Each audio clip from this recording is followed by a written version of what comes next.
Constant remembrance का फल क्या होता है? अब लोग परेशान क्यों होते हैं, तकलीफ महसूस क्यों करते हैं, दर्द महसूस क्यों करते हैं और जुदापन क्यों महसूस करते हैं? जहां प्रेम है, हमारे प्रेमी हमसे कभी दूर नहीं है। जब बाबूजी महाराज ने इतना कहा कि one thought brings the beloved to your side, and हमारे में कॉन्स्टेंट रिमेम्बरेंस एक क्रिया नहीं है, एक असलियत के रूप में अब हमारे दिल में बैठा हुआ है।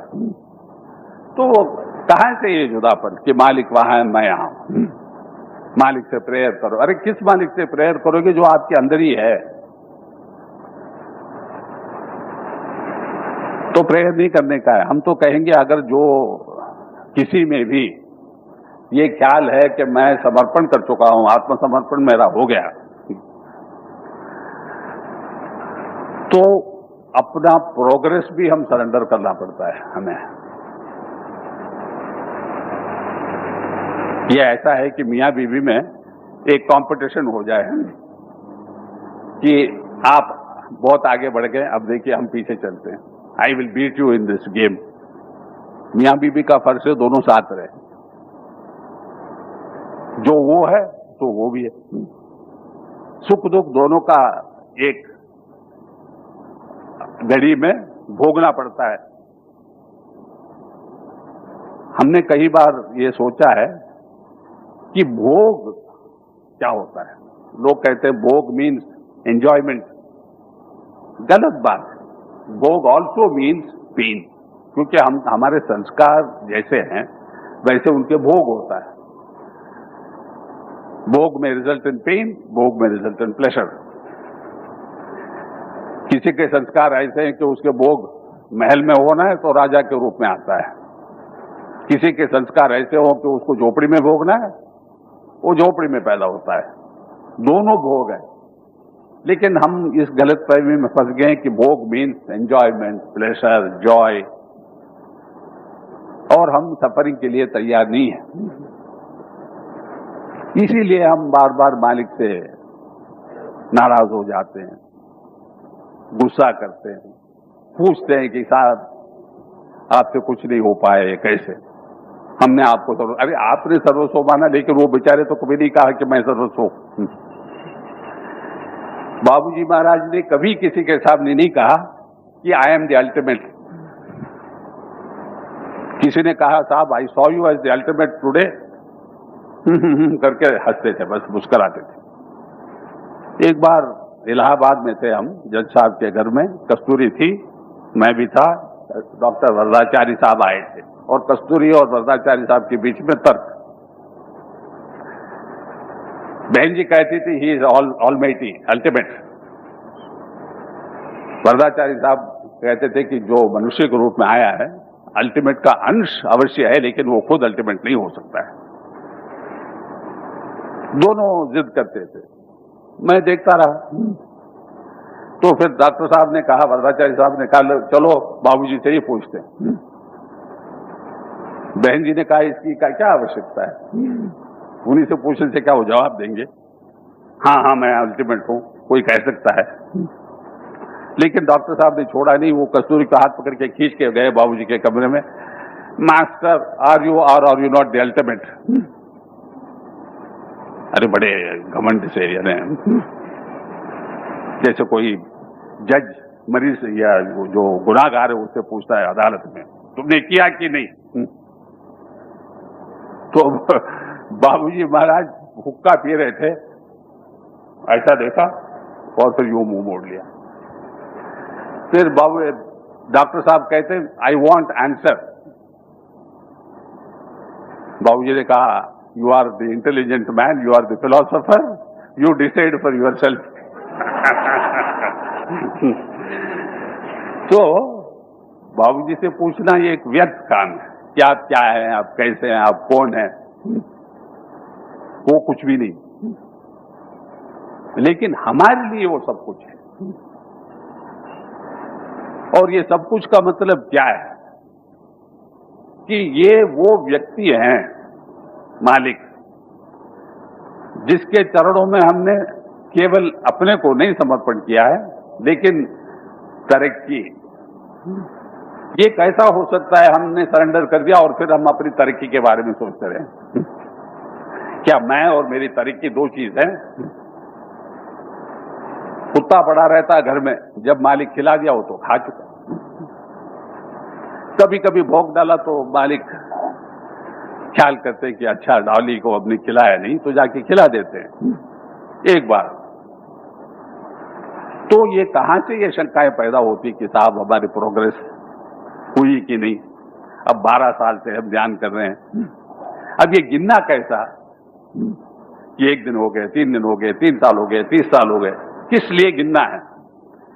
जिसको अंत तक मालिक के साथ रहना है, वो दिन क्या गिनेगा, घड़ी क्या देखेगा, और किस लिए? उसकी प्रगति कैसे हो सकती है?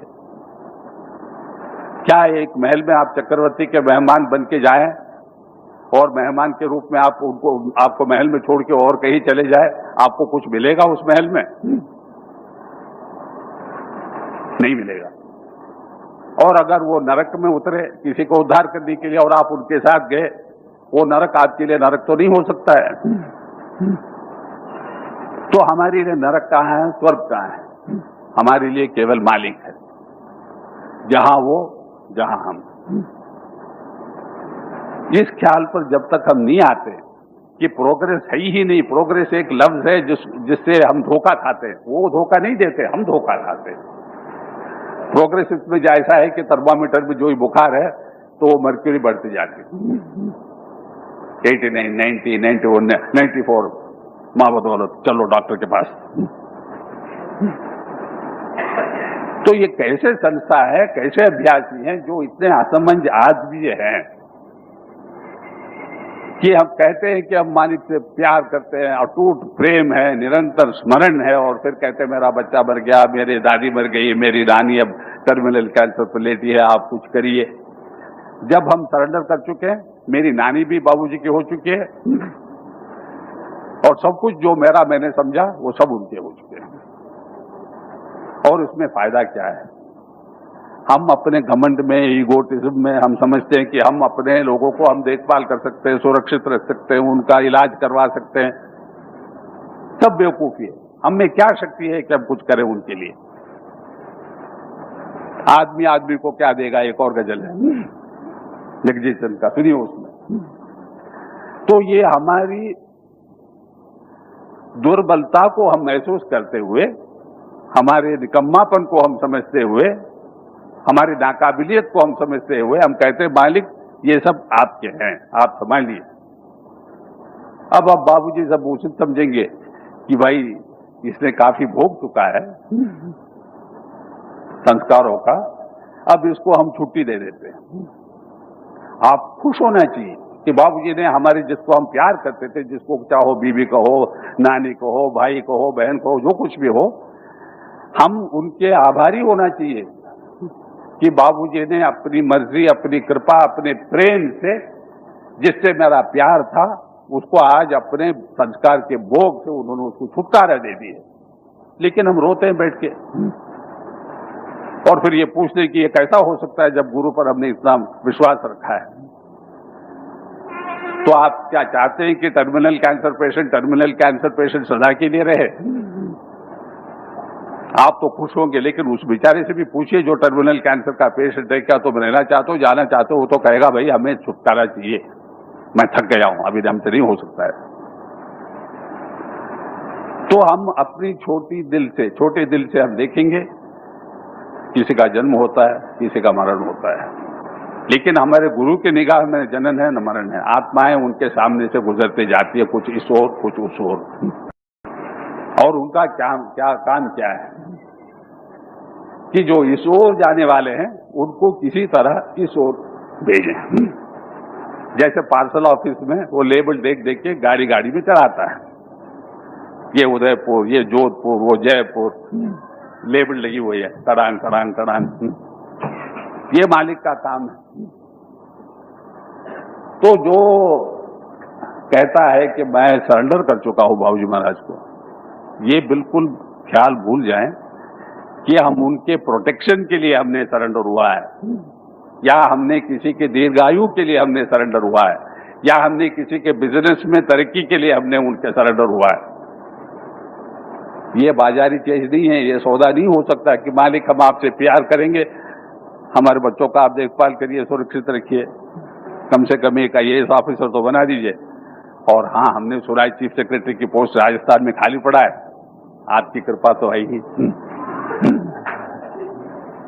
ये सरेंडर नहीं है। We are not able to understand surrender properly. Surrender का मतलब है ये कुल सृष्टि को हमने उसके चरणों पर रख दिया, क्योंकि सृष्टि में हमारे बहुत सी बातें हैं। एक लड़का कहीं अमेरिका में, एक लड़की कहीं उगांडा में है, बिजनेस ऑस्ट्रेलिया में है, हेड ऑफिस तिरुपुर में है, और मैं रेगिस्तान में। बैठे बैठे हम कह रहे हैं कि बाबूजी सबका आप देखभाल करिए, याद रखिए वो हमारा लड़का है, अभ्यासी तो नहीं है, लेकिन आप तो कृपा निधान हैं, आप तो सर्वस्व हैं, आप तो सबको प्यार करते हैं, उसका भी जरा ख्याल रखिए। This is real contempt, not of court but of master. Contempt of master का मतलब यह है कि हम मास्टर को अपने प्रेम से बांधना चाहते हैं, अपने समर्पण से बांधना चाहते हैं कि ये सौदा है मेरे समर्पण का भाग, या हम क्या कहें, कीमत ये है कि प्रत्योपकार में आप ये सब हमारे लिए करेंगे। ऐसे बहुत लोग थे, बहुत लोग हैं, ये दुख की बात है। लेकिन हम निराश तो नहीं हो सकते, क्योंकि गुरु निराश हो जाए तो फिर क्या हो सकता है। बाबूजी महाराज ने हमसे एक बार कहा कि गुरु निराश हो जाए तो सृष्टि भिन्न भिन्न हो जाएगी। उन्होंने कहा गुरु को खुश रखना अभ्यासियों का फर्ज है, क्योंकि जब वो खुश रहते हैं उनका काम परफेक्ट रहता है, दिल खोल के देते हैं। और जब वो मूडी हो जाते हैं, दुखित हो जाते हैं, निराश हो जाते हैं, फिर आप देखेंगे कि आसमान भी काला दिखता है। पूर्णमासी के दिन हो फिर भी चंद्रमा में कोई रोशनी नहीं है, तमाम अंधेरा। और जब वो फिर हंसने लगते हैं फिर सृष्टि उज्ज्वलित हो जाती है।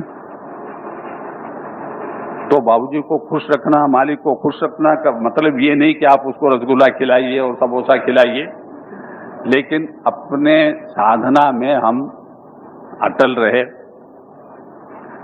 जितने परफेक्टली हम कर सके उतने परफेक्टली करें, इस ख्याल से कि हमारे साधना का फल मालिक का प्यार नहीं है।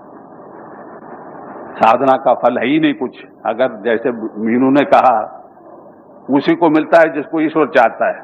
केवल ये सब हमारे जो क्रियाएं हैं, जो हम कोशिश करते हैं, प्रयास करते हैं, एक ही निगाह से, एक ही हम कहेंगे विचार से, एक ही लक्ष्य से कि मालिक की निगाह हमारे ऊपर आ जाए।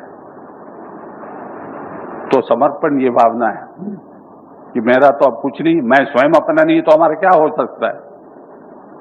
तो मालिक अपनी मर्जी से किसी को छुटकारा दे दी, हम उनके कृतज्ञ कि साहब हमने हमारे बाप को और 10 साल के सफरिंग से आपने हटा दिया, दूर कर दिया।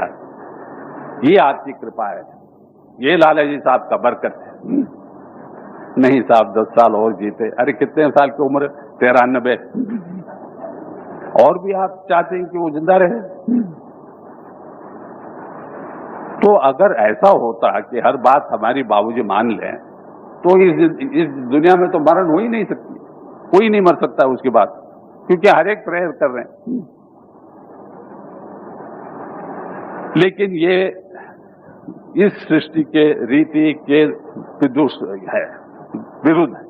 यहाँ आना और जाना ये एक पाठशाला है, इसमें अंदर हम आते हैं, पाठ सीखते हैं, काबिल हुए, पुरस्कार पाए तो उस ओर गए, नाकाबिल निकले तो फिर फर्स्ट क्लास से हमें शुरू करना पड़ता है।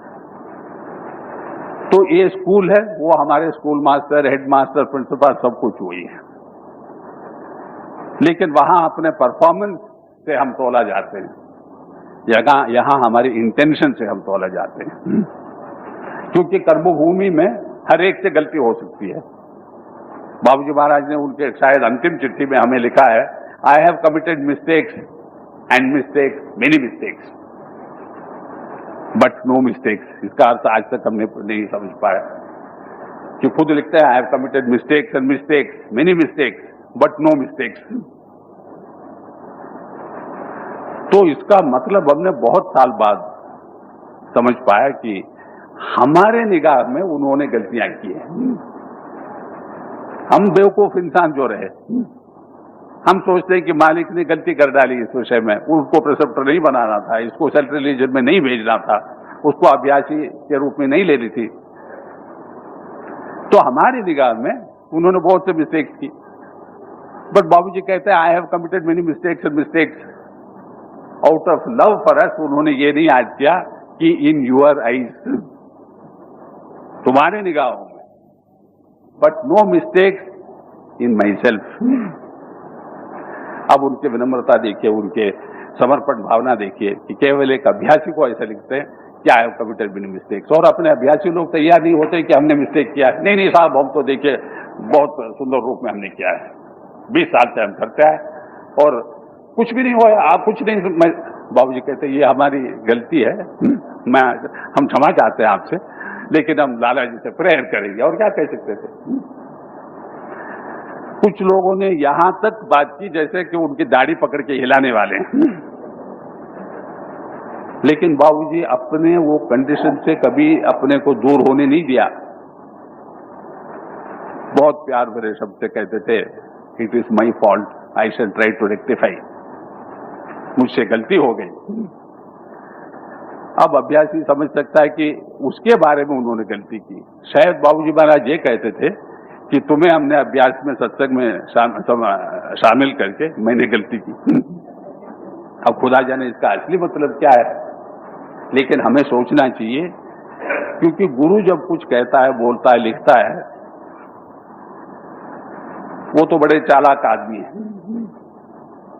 जैसे हमने शुरू से कहा है, बहुत चालाक और समझने में बिल्कुल इम्पॉसिबिलिटी है।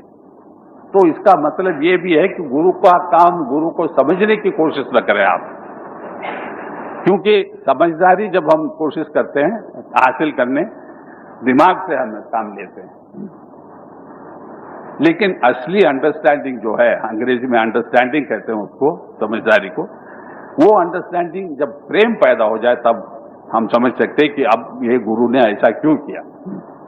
माँ ने बच्चे को अब दूध क्यों पिलाई 11 बजे जब सब लोग ने 8 बजे पिला चुकी, वो माँ जानती है।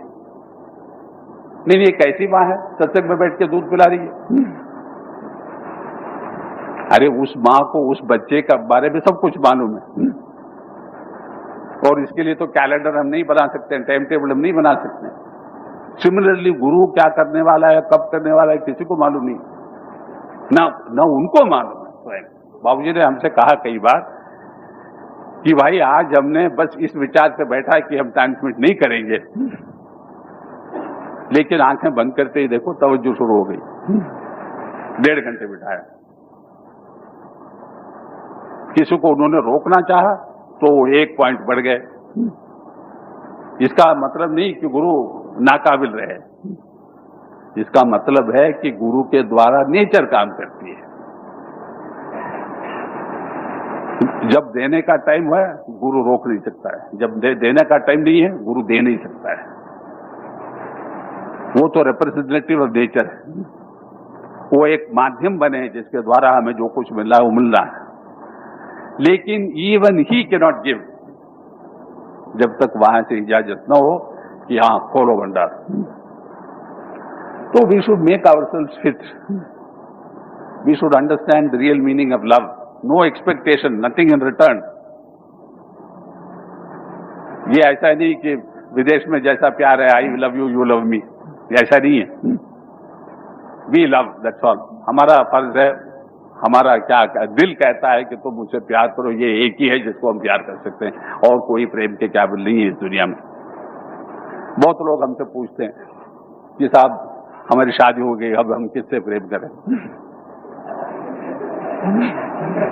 और किसी की शादी भी नहीं हुई वो भी उसी फिक्र में फंसा है हमारे सतबीर भैया। इसका तो आंसर स्पष्ट है, दोनों मिलकर उसको प्यार करो और उसके प्यार में आपके आपस में जो कुछ भोगना है भोगो। लेकिन प्यार तो उन्हीं का है, यहां तो केवल स्नेह का है। तो प्यार और स्नेह में बड़ा फर्क है। स्नेह इज अफेक्शन, बीबी के प्रति अफेक्शन, बच्चों के प्रति अफेक्शन। और हमारे डिक्शनरी में प्यार का अर्थ किसी ने आज तक समझा नहीं। वो कहता है आई लव माई वाइफ, लेकिन लव नहीं करता है, अफेक्शन है उसके प्रति, डिपेंडेंस है, लेकिन प्यार नहीं है। वैसे वर्षा बीबी कहती है आप उनसे बहुत प्यार करते हैं, नहीं। अगर आप बीबी हैं और प्यार करते हो अपने मर्द को, तो कैसा हो सकता है कि बीबी यहां है और मर्द यहां नहीं है? बिल्कुल ये पॉसिबिलिटी नहीं है। ये कैसा हो सकता है कि मियां शराब पी रहे हैं और आप देखते रहे और फिर सोडा भी मिला रही है? नहीं साहब, नहीं, तो नाराज हो जाते हैं, सोते नहीं है, फिर दूसरे दिन जब उठते हैं सबको मारते हैं। तो केवल मारपीट से बचने के लिए आप विस्की में सोडा मिलाती देती जाती और इसको प्यार कहते हैं। तो कैसी बीवियां हैं, कैसे मर्द हैं? तो सबको सोचना चाहिए, मियां को सोचना चाहिए, बीवी को सोचना चाहिए, बच्चों को सोचना चाहिए, जिसको शादी हो रही है उसको सोचना चाहिए, जो शादी रद्द करना चाहता है वो उसको भी सोचना चाहिए कि हमारे आपस में क्या है, कैसा होना चाहिए, हम किसके असल रूप में हैं। हम दोनों उनके हो चुके हैं, अब जो होगा उन्हीं के इजाजत के अनुसार होगा। वो कहेंगे कि बच्चा हो तो बच्चा होगा हमारा, नहीं तो बच्चा नहीं होगा। नहीं साहब, हम बहुत प्यार करते हैं मालिक को।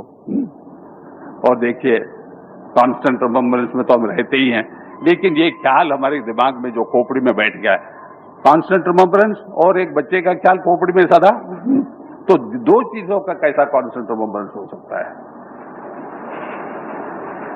तो कांस्टेंट रिमेम्बरेंस अगर है तो हमें अपने इम्तिहान के बारे में, अपने होने वाले मियाँ या बीबी के बारे में या कुछ के किसी विषय के बारे में हमें सोचने का अवसर नहीं है, मौका नहीं है, और यहां जगह भी नहीं है। ये प्रेम गली अति सांकरी हर बार हमने सुना है। कबीर को तो सब रटते हैं उत्तर प्रदेश में, और उसको इंग्लिश ट्रांसलेशन में जैसे कीम सिंह ने कहा वो भी कह देते हैं कि only one can walk on this path. तो वन कौन है? जब गुरु है हम नहीं, तो इसका मतलब क्या? जब गुरु है आप लोग नहीं है? इसका अर्थ, असली भावना यह है कि हमारे भाव में, हमारे दिल में केवल मालिक है, हम तो कुछ भी नहीं है। हमें ये कहने का भी अधिकार नहीं है मैं उनका कुत्ता हूं, मैं उनका सेवक हूं, मैं उनका जो कुछ भी हो वो नहीं। मेरे निगाह में मालिक के सिवा इस कुल सृष्टि में कुछ भी नहीं है। जब हम नहीं रहे तो हमारा क्या है? देखने वाला कौन है? देखता क्या है? तो हम चाहते हैं कि आप लोग जिज्ञासु जब बनना चाहेंगे तो इन विषयों पर जरा गौर करके सोचें कि क्या जो कुछ हम कहते हैं कि हम में है आज, वो असली रूप में है या नहीं। हम कहते हैं मालिक से हमारा प्यार है या नहीं, या ये एक धोखा है उनके प्यार अपने तरफ खींचने का। समर्पण हमने कर चुका है, ये सही है या नहीं। हर एक जो घर में बुलाता है बाबूजी को, कहता साहब ये तो आप ही का मकान है, और एक सेंटर में उन्होंने कहा कि हमने इसके बारे में डॉक्यूमेंट्स भी बना दी तुम्हारे लिए बाबूजी से।